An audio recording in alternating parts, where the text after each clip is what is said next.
حرص و ہوس انسان کو اندھا کر دیتے، دل پتھر ہو جاتے ہیں، آنکھیں پتھر آ جاتی ہیں، دل بھی پتھر ہو جاتے ہیں، کانوں میں ڈانٹ پڑ جاتے ہیں۔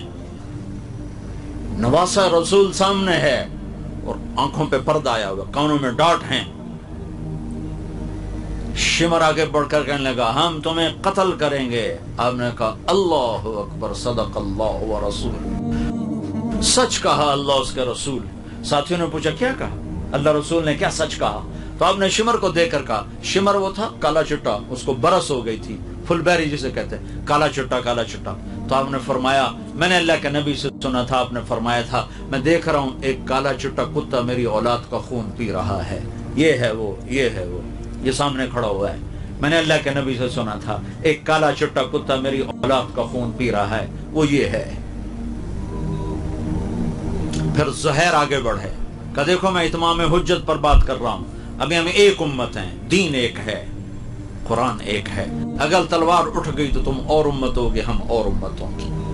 تم نواسہ رسول پہ ان بدبختوں کو ترجیح نہ دو، چند دن مٹ جانے والی زندگی پر، زندگی کو آخرت پر ترجیح نہ دو۔ ان کا اپنی بکواس بند کرو، پچھڑ جاؤ، ہم تم سب کو، ہم تمہیں قتل کریں گے۔ تو مسکرائے کہ اچھا اب الموت تو خوفنا، بے وقوفوں میں موت سے ڈراتے ہو۔ اس حسین کے ساتھ مرنا ہمیں ہزاروں برس کی زندگی سے زیادہ محبوب ہے۔ حملہ کرو اکٹھے، تو 500 آدمی نے مل کر گھوڑوں پہ وار کے تیر چلا، تو گھوڑے سب کے نیچے گر کے گھوڑے ختم ہو گئے، پھر سارے پیدل ہو گئے۔ پھر جنگ شروع ہو گئی، تو سب سے پہلے شہید جو ہوئے مسلم بن اوسج، حضرت حسین کے لشکر میں جو سب سے پہلے شہید ہوئے مسلم بن اوسج۔ کرتے کرتے کرتے ظہر کی نماز کا وقت داخل ہو گیا۔ وقت داخل ہو، آپ نے سورج کو دیکھا تو آپ نے فرمایا ان سے کہو تھوڑی دیر جنگ بند کرو، مجھے نماز پڑھنے دو۔ تو شمر نے کہا نہیں پڑھنے دیں گے، اسی میں قتل، تمہاری نماز ہوتی ہی نہیں۔ تو حبیب بن مظاہر نے کہا لعنت ہو تم پر، نواسہ رسول کی نہیں ہوتی اور تمہاری ہوتی ہے۔ تو جب انہوں نے نماز کے لیے تلوار نہیں روکی تو آپ نے یہ نہیں فرمایا ٹھیک ہے چلو، نہیں نہیں نہیں نہیں، پیغام جا رہا ہے، ٹیلی کاسٹ ہو رہا ہے، جیسے یہ ٹیلی کاسٹ ہو، پیغام جا رہا ہے، آنے والی نسلوں کے لیے پیغام جا رہا ہے، نماز نہیں چھوڑنی۔ زیر خنجر میں یہ پیغام سنایا ہم نے، یہ پیغام دینا فاسٹ والوں کو جو کلاس کے پیچھے نماز چھوڑ دیتے ہیں، جو کیفیٹیریا پہ بیٹھے بیٹھے نماز چھوڑ دیتے ہیں، سوتے سوتے نماز چھوڑ رہے ہیں۔ پیغام دینا ہے کیا کہ آدھے نماز پڑھو آدھے جنگ کرو، پیچھے رہ کے آ گیا تھا، 10-15 تو شہید ہو چکے تھے، تو جو باقی بچ گئے تھے ان میں سے آدھوں کو نماز پہ کھڑا کر دیا۔ نہ پڑھتے، میں نے پہلے نہیں سنایا اللہ کے نبی نے کہا میں آ چکا ہوں تمہیں لینے کے لیے، اسی کے لیے تو نماز پڑھی جا رہی ہے کہ نہیں نہیں، صرف جنت کے لیے نہیں نماز پڑھی جاتی، اللہ کی خوشنودی کے لیے سجدہ کیا جاتا ہے۔ جنت بعد کی چیز ہے، اللہ پہلے ہے۔ اللہ تجھے پسند ہے سجدہ کرنا، میں کر رہا، جنت دینا نہ دینا تیری مرضی، تیرے سامنے سر جھکانا میرا کام ہے، میرا کام ہے، تیرے سامنے ماتھا ٹیکنا میرا کام ہے۔ تو اگر صرف جنت کا سودا ہوتا تو نہ پڑھتے، جنت کا نہیں، میرے رب کی پسندیدہ چیز ہے سجدے میں دیکھنا اپنے بندے کو۔ تو میں کہتا ہوں 14 صدی کی تاریخ میں یا شاید اس سے بھی پہلی انسانی تاریخ میں ایسے نمازی زمین آسمان نے نہ دیکھے ہوں گے نہ دیکھے گی۔ تن ہم داغ داغ شد، رواں رواں خون بن چکا ہے اور جسم خون سے بھرے ہوئے ہیں، اب کربلا کی مٹی سے تیمم کیا جا رہا ہے۔ اور جب انہوں نے اللہ اکبر کہا ہوگا کیا عرش فرش کانپے ہوں گے، جب سجدوں میں سر رکھا ہوگا تو کیا زمین کا کلیجہ ٹھنڈا ہوا ہوگا، اور کیسا خوبصورت پیغام امت کی طرف منتقل کیا ہے کہ یوں سجدے کیے جاتے ہیں، یوں اللہ کو راضی کیا جاتا ہے۔ کمر خون آلود ہے، سینہ خون آلود ہے، بازوں سے خون ہے، ٹانگوں سے خون، اپنے خون سے وضو کیا، کربلا کی مٹی سے کیا۔ اللہ اکبر،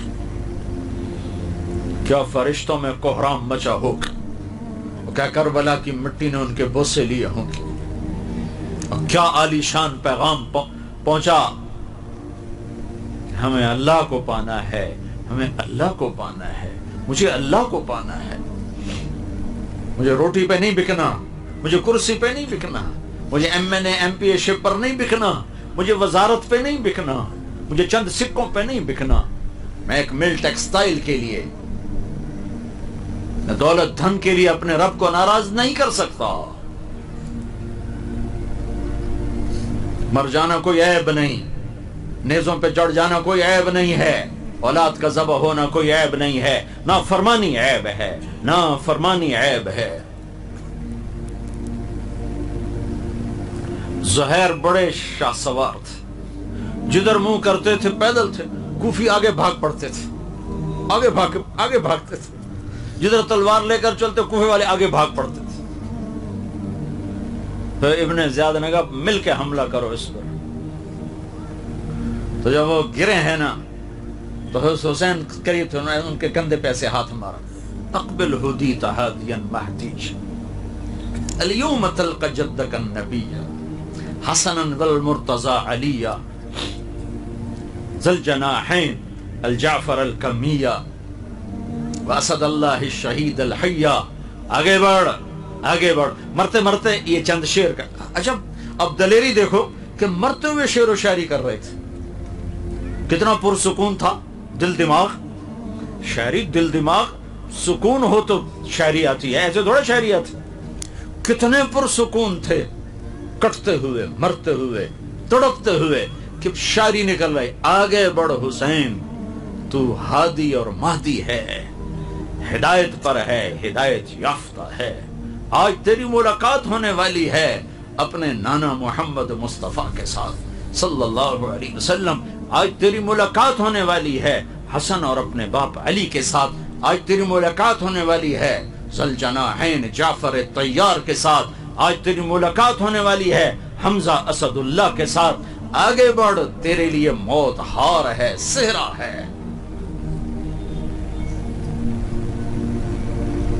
ایک ایک کر کے آخری پہلے شہید ہوئے مسلم اور آخری شہید ہوئے سوید بن عمرو، جان نثاروں میں، پیچھے اہل بیت رہ گئے، باقی سب ختم ہو گئے، پیچھے صرف اہل بیت رہ گئے، آخری سوید، پہلے مسلم، بیچ میں سارے کٹتے گئے، پیچھے صرف اب خاندان کے 15-16 نوجوان رہ گئے۔ تو سب سے پہلے آپ کے بیٹے علی آگے بڑھے، علی الاکبر جن کو کہا جائے، ان کا ابا مجھے اجازت، آج میں تیری حفاظت پہ قربان ہو جاؤں، دوسرا کوئی چارہ نہیں تھا۔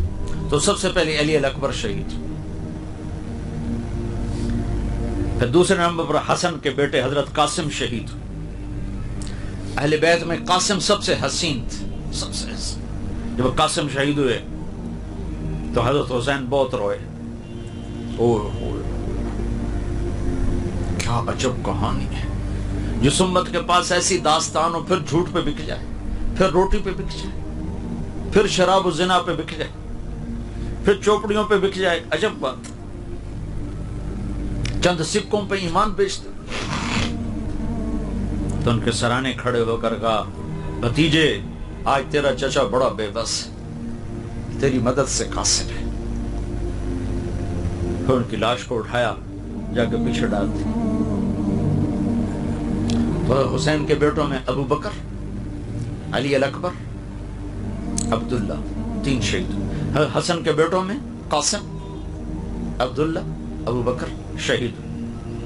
حسین قصہ ہو جاتا لیکن اثر تک بات چلی گئی کہ کوئی آگے بڑھنا نہیں چاہتا تھا، تو اب تھک کے واپس آئے اور آپ نے اپنے بچے کو بلوایا۔ آخری بچہ عبداللہ 2 سال کا تھا، کا خیال تھا کہ اس کو تو کوئی کچھ نہیں کہے گا، لیکن تقدیر تو ان کو بلوایا اور اس کو پیار کیا اور اپنی گود میں بٹھایا ہی تھا کہ ایک تیر آیا اور اس کے گلے کے پار ہو گیا۔ ابن الموقت نے تیر مارا، دائیں بائیں خطا ہو جاتا، کہیں اور لگ جاتا، گلے میں جا کے سیدھا۔ تو یہاں تھوڑا سا پیمانہ چھلکا، اس کا خون اپنے ہاتھوں میں ایسے بھر لیا، یوں لے اور یوں آسمان کی طرف بلند، اے میرے رب، تو نے اپنی مدد کو روک لیا ہے، میرا کوئی گلہ نہیں، میں راضی ہوں، بس تو راضی ہو جا، مجھے کوئی گلہ نہیں۔ لیتک تحلو والعیام مریرۃ ولیتک ترضی والانام غضاب، مجھے کوئی کھلا نہیں، میں اکیلے رہ گئے۔ تو پھر شمر آگے بڑھا، کہا کم وقت تو آگے کیوں نہیں بڑھتے ہو، آگے کیوں نہیں بڑھتے ہو؟ تو زرع بن شریک تمیمی نے سب سے پہلے آ کر سیدھا وار کیا، یہاں کندھے پر وار کیا، جس سے آپ کا توازن ڈول گیا۔ پھر سنان بن ابی عمر بن سنان نے آگے آ کے سینے پر نیزہ مارا، جس سے آپ سیدھا پیچھے گرے، وہ گھوڑے سے اتر اور آپ کا سر کاٹ دیا۔ اور خولہ بن یزید کو سر دیا، اس نے نیزے پہ چڑھا دیا۔ یہ 72 صاحب کوفہ والوں میں سے 88 مرے، ان کے 72 کے 72، چھوٹا عبداللہ بھی، سب کے سر کاٹ کے عمر بن سعد نے نیزے پہ چڑھا دیا۔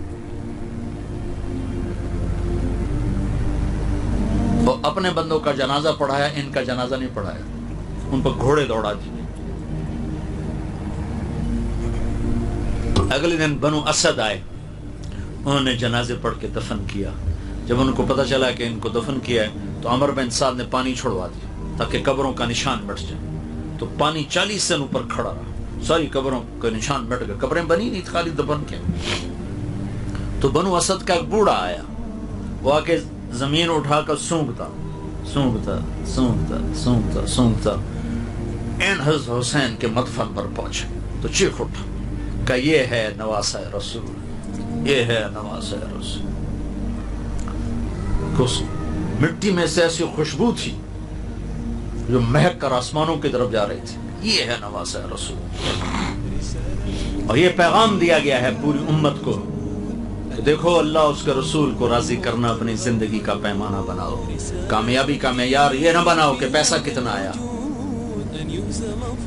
تجارت کتنی بڑھی، ایم پی اے بن گیا، ایم این اے بن گیا، صدر بن گیا، وزیر بن گیا۔ یہ کھوٹے پیمانے ہیں، یہ کھوٹے سکے ہیں۔ یہ دیکھو کہ اللہ راضی ہے کہ نہیں ہے، اللہ راضی ہے تو آپ کامیاب ہیں، اللہ ناراض ہے تو